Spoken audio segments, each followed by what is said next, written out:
वो अप्रैल 2015 का महीना था। नेपाल में एक भूकंप आता है, हजारों लोग मारे जाते हैं। अभी नेपाल को वो समय भी नहीं लगा कि वो इससे उबरता और एक बार फिर एक और तबाही ने दुनिया के इस सबसे खूबसूरत छोटे से देश को अपनी चपेट में ले लिया। नमस्कार, आप देख रहे हैं आज तक, आपके साथ मैं हूं आशुतोष मिश्रा। मेरी मौजूदगी है इस समय काठमांडू में, नेपाल की राजधानी में। और काठमांडू इसलिए क्योंकि यहां से सिर्फ 50 किलोमीटर की दूरी के बाद सैलाब जलजले की वो तस्वीरें दिखाई पड़ती हैं जिसको देख करके दुनिया कांप उठी है। मरने वालों का आंकड़ा नेपाल में इस तबाही से 359 से ज्यादा पार कर सकता है। अब तक का आंकड़ा 359 हो चुका है, जबकि सैकड़ों अभी भी लापता हैं। उन जगहों पर यह त्रासदी हुई है जहां जाने के लिए सड़कें बह चुकी हैं। अब वहां जाने का एकमात्र साधन हेलीकॉप्टर्स हैं। 10 से 15 हेलीकॉप्टर दिन भर में 80-90 सॉटी। कोशिश ये कि जहां रेस अगेंस्ट टाइम है वहां हर उस जिंदगी को मुमकिन तरीके से बचाया जा सके जो इस समय आफत की मार झेल रहे हैं, इस सैलाब का सितम झेल रहे हैं। देखिए रिपोर्ट।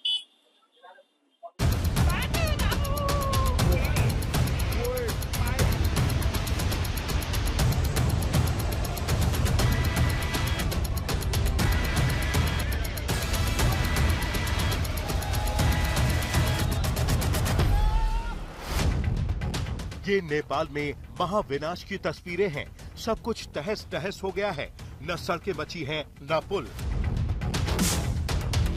मलबे में जिंदगी की तलाश की जा रही है।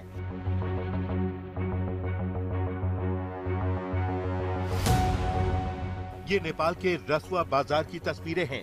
तबाही के बाद का मंजर देखिए। इस आपदा में न जाने कितने घर उजड़ गए, कितने लोग लापता हो गए।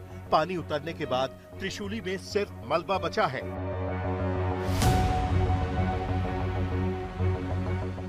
आज तक की टीम इस वक्त पहुंच चुकी है नेपाल के चितवन जिले में, जहां पर किस तरीके की तबाही कल सैलाब ने मचाया था उसकी तस्वीरें दिखाने के लिए। और मेरे पीछे आप ये देख सकते हैं, दरअसल ये त्रिशूली नदी है जो यहाँ से बह रही है और आगे जब ये भारत में प्रवेश करेगी बिहार के रास्ते तो फिर गंडक कहलाया जाता है।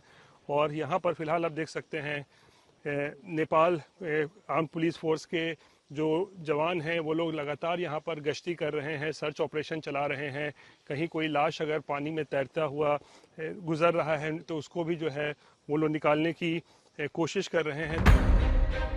इन घरों में रहने वाले कितने लोग बचे होंगे, कितने लोग अब भी मलबे के नीचे दबे हैं, इसका अंदाजा लगाना भी मुश्किल है।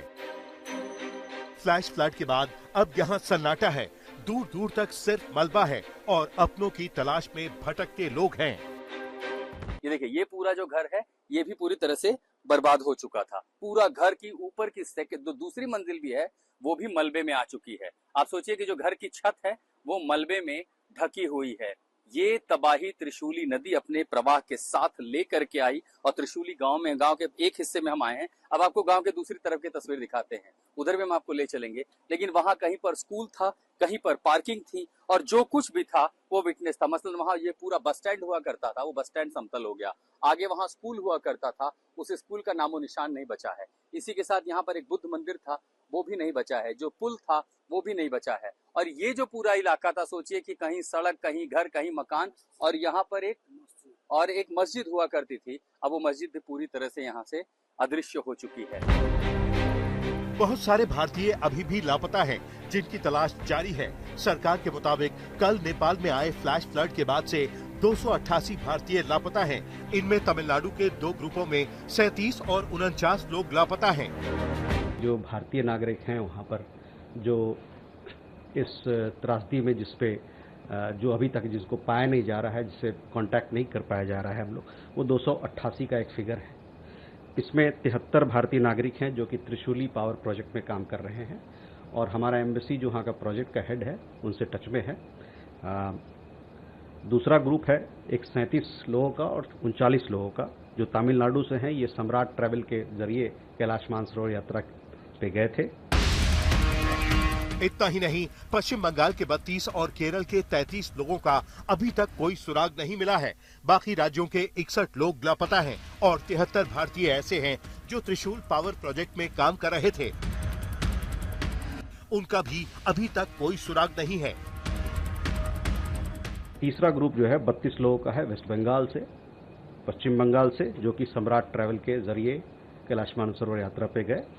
चौथा ग्रुप जो है वो 61 लोगों का है जो विभिन्न राज्यों से गए हैं और ये रिचा ट्रैवल टूर्स के माध्यम से वहाँ गए। और पांचवा जो ग्रुप है जिसके बारे में मैं जिक्र कर रहा था पहले, वो 33 भारतीय नागरिकों का है जो केरल से है। तो ये 5 समूह, मोटा मोटा समूह ये है जो कि 288 का जो मैंने आंकड़ा दिया उसमें बैठते हैं। विदेश मंत्रालय की माने तो 200 भारतीय नागरिक चीन की ओर फंसे हो सकते हैं। चीन की तरफ उनकी तलाश की जा रही है। तो लोग वहाँ पर फंसे हुए हैं, करीबन 200 का आंकड़ा है। हमारी एम्बेसी वहाँ के सरकार से, स्थानीय इकाइयों से बातचीत कर रही है कि किस प्रकार से उसको वहाँ से निकाला जाए।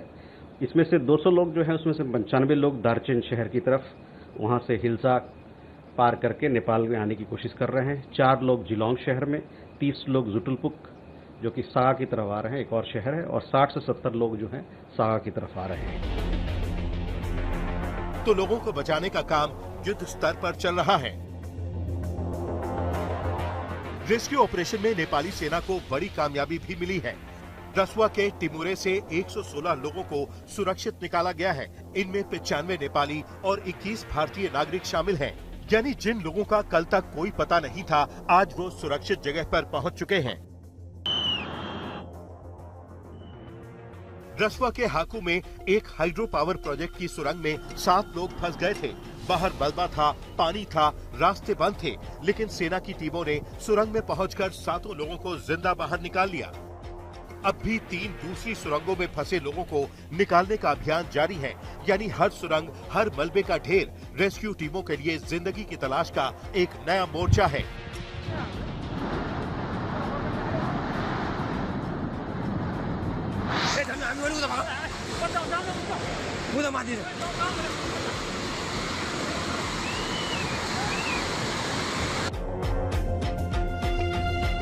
नेपाली सेना और सुरक्षा एजेंसियां दिन रात ऑपरेशन जिंदगी में जुटी हैं और भारत भी राहत और बचाव के इस अभियान में नेपाल के साथ खड़ा है।